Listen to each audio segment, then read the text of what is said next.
Kapag natikman ninyo ang recipe nito, I'm sure uulit-ulitin ninyo. Kaya kung gusto ninyo, halika tara, samahan niyo ako magluluto tayo ng kansi ng bakulod. Ito nga, meron tayo ng pork pata. Yung unahan ang pinili ko kasi malaman yan. At pineslice ko lang yan ng serving pieces. At ayan na nga, lalagyan ko lang yan ng salt para naman pag serve natin ay may lasa na yan. So nirab ko lang yung salt dyan, hinalo-halo ko lang at naglagay din ako ng paminta. At atin lang yung hinalo-halo para naman lahat ay malagyan ng pampalasa. At sa kawali naglagay na ako ng cooking oil at atin muna ipapanserve yung ating pata. So isa-isa nilalagay ko yung ating pata at ipapanserve natin yan sa magkabilaan.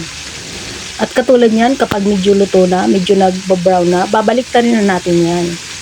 O ayan, pero mas okay yan kung medyo nagba-brown pa talaga, yung medyo may sunog-sunog na. At ito nga, nabaliktad ko na lahat yan. At ayan, isa-isa ko nang kinukuha. At mas okay yan talaga kung may brown, huwag kayong mag-alala. Yung mga medyo sunog-sunog dyan sa kawali, mas masarap yan at nagbibigay yan ng added flavor sa ating niluluto.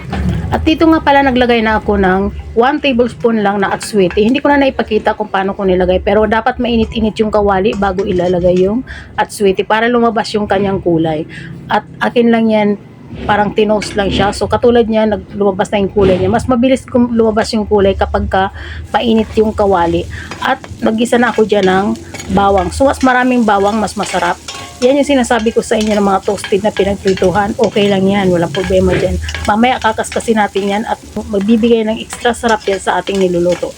At nilagay ko na nga dyan yung ating sibuyas. So kung may extra kayo, mas maraming sibuyas, mas masarap.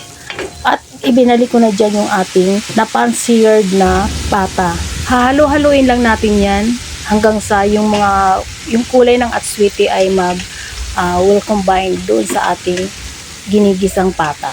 So ayan, ganyan lang yung ginagawa ko.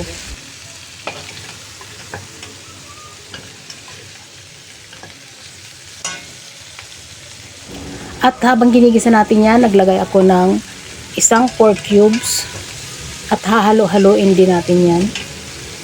At tuloy-tuloy lang tayo sa ating pagluluto. At naglagay na ako dyan ng patis, tansya-tansya lang.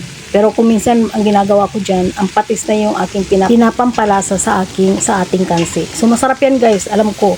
Uulit-ulitin ninyo pag natikman nyo yan. At nag-add pa rin ulit ako ng another black pepper at ng salt. At hinalo-halo ko pa rin yan. At naglagay na ako dyan ng tubig. Yung tubig natin ay katamtaman lang. Dapat yung malubog lang yung ating pata sa tubig. So, ganyan karami lang ginagawa ko. Okay na yan. At hinahalo-halo ko pa rin para maayos. At dito nga, kaya nga ako nakagawa ng kansi dahil nakabili ako ng batuan. So, nandito tayo sa Maynila. Bihirang-bihira lang talaga ito matagpuan sa ating mga palengke sa Maynila. Kaya nung nakita ako nito, bumili ka agad ako. Medyo pricey pero okay lang. Kaya nakapagluto ako nitong kansi. So ayan guys, kung nanonood pa rin kayo sa video ko na to, paki-comment na lang kung saan kayo nanonood para ma-shoutout naman kita sa aking mga next video. At dito nga, naglagay na ako ng lemongrass. So pang pasarap din yan, added flavor sa ating niluluto. At naglagay din ako ng salt para habang pinakukuluan natin yan ay meron na ng lasa. At tatakpan na yan natin at pakukuluin natin hanggang maluto na yung ating pata. At dito na nga sa part na to, naglagay na ako dyan ng langka. Nakalimutan ko lang i-open yung ating camera at hindi ko na napakita. Pero yung ating langka ay ni-slice ko lang ng cubes, yung parang bite size yung size. Pero yung pata dyan ay hindi pa masyadong luto yan. Pero malapit ng maluto. Kaya ko lang ginawa sa part na yun ay para pagluto ng langka ay sabay tuluyang maluto yung ating pata. So dito sa part na to, okay na to, luto na ito. Tinitimplahan ko na to, tinitikman ko kung okay ng lasa. At halos tapos na tayo, kaya naglagay na ako dyan ng siling panigang at siling labuyo. Mas maraming siling panigang, mas masarap.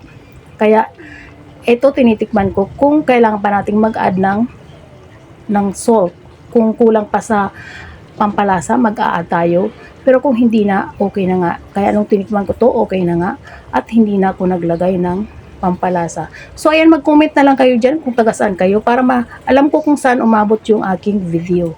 At eto na nga, okay na to. Meron na tayo ng kansi recipe ng bakulod. Kaya gumawa na rin kayo nito sa inyong mga bahay para matry nyo. Maraming salamat sa inyong panonood. Bye!